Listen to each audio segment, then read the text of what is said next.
देखिए हल्ला नहीं, क्वेश्चन को समझिए क्या कह रहा है। क्वेश्चन कह रहा है, एक समलंब का क्वेश्चन है ये।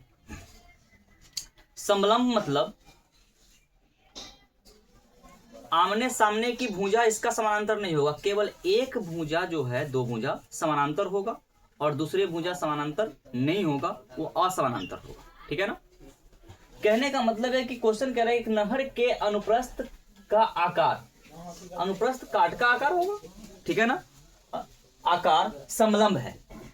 इसी किसका आकार कैसा है? समलंब है, ट्रापीजम है। यदि नहर की ऊपरी सिरे की चौड़ाई 10 मीटर और तल की चौड़ाई 6 मीटर है तथा अनुप्रस्थ काट का क्षेत्रफल दे रखा है 72 मीटर स्क्वायर हो, तो उसकी गहराई ज्ञात करना है। गहराई मतलब उस नहर में पानी कितना लंबत आएगा, यही बात है ना। ठीक ना। तो इसके लिए सबसे पहले एक फिगर बनाते हैं हम लोग। क्या है कि ऊपरी चौड़ाई मतलब नहर की ऊपरी चौड़ाई ये है। ठीक है ना।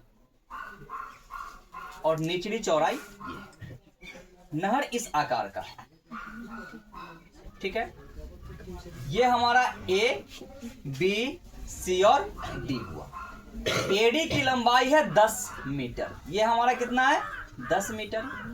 और नीचे वाले की लंबाई है 6 मीटर। ये हमारा कितना है? 6 मीटर। ठीक है ना। और इसका क्षेत्रफल है कितना? 72 मीटर स्क्वायर। क्लियर ना। मतलब ऊपर की चौड़ाई है हमारा 10 मीटर और नीचे की चौड़ाई है, तली की चौड़ाई है 6 मीटर। ठीक है ना। और इसका क्षेत्रफल है कितना? 72 मीटर स्क्वायर।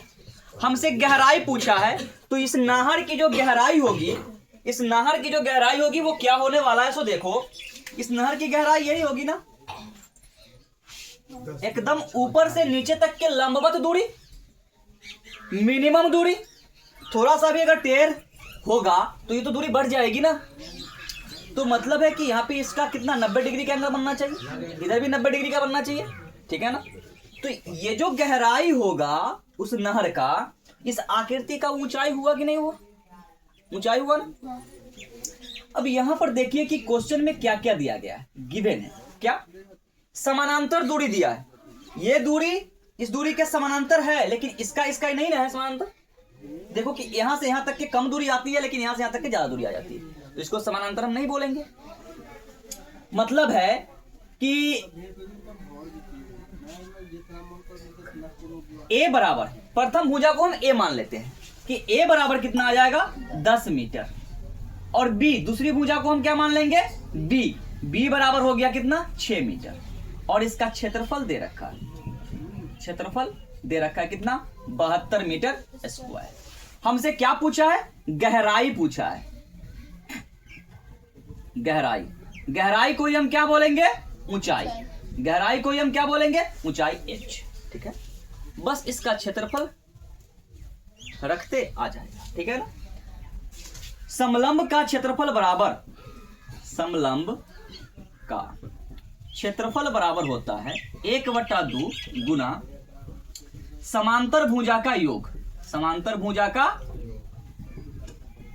योग, गुना में ऊंचाई कह लीजिए चाहे गहराई कह लीजिए, बात एक ही है।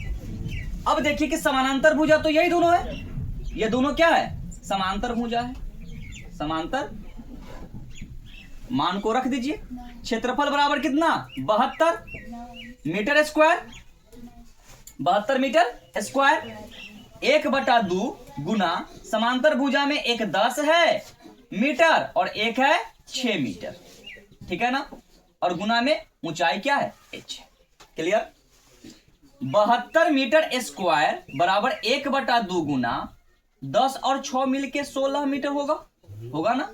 और गुना में h। अगर हम उधर h को छोड़ दे और बाकी को इधर ले आए तो 72 मीटर स्क्वायर गुना ये 2 जो भाग में है वो गुना हो जाएगा, गुना 2 अपॉन में 16 मीटर। ठीक है ना।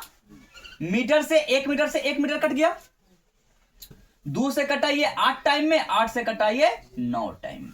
क्लियर ना। तो h का मान कितना आ गया? 9 मीटर। मतलब है कि हमारी इस नहर की गहराई कितना आ गई, 9 मीटर। बस इतना ही पूछ रहा था और कोई मैटर था नहीं, क्वेश्चन में कुछ ज्यादा दम था नहीं, ठीक है ना। समलंब का क्षेत्रफल बराबर होता है 1/2 गुने समांतर भुजा का योग। समांतर भुजा मतलब एडी और बीसी को जोड़ के, और फिर गुना में क्या करेंगे, ऊंचाई को, यही होता है क्षेत्रफल। यहां से हमारा ऊंचाई निकल गया, ऊंचाई क्या है, गहराई। तो यहां से आंसर कितना आ गया, हमारा आंसर आ गया 9 मीटर, ठीक ना। देख लीजिए।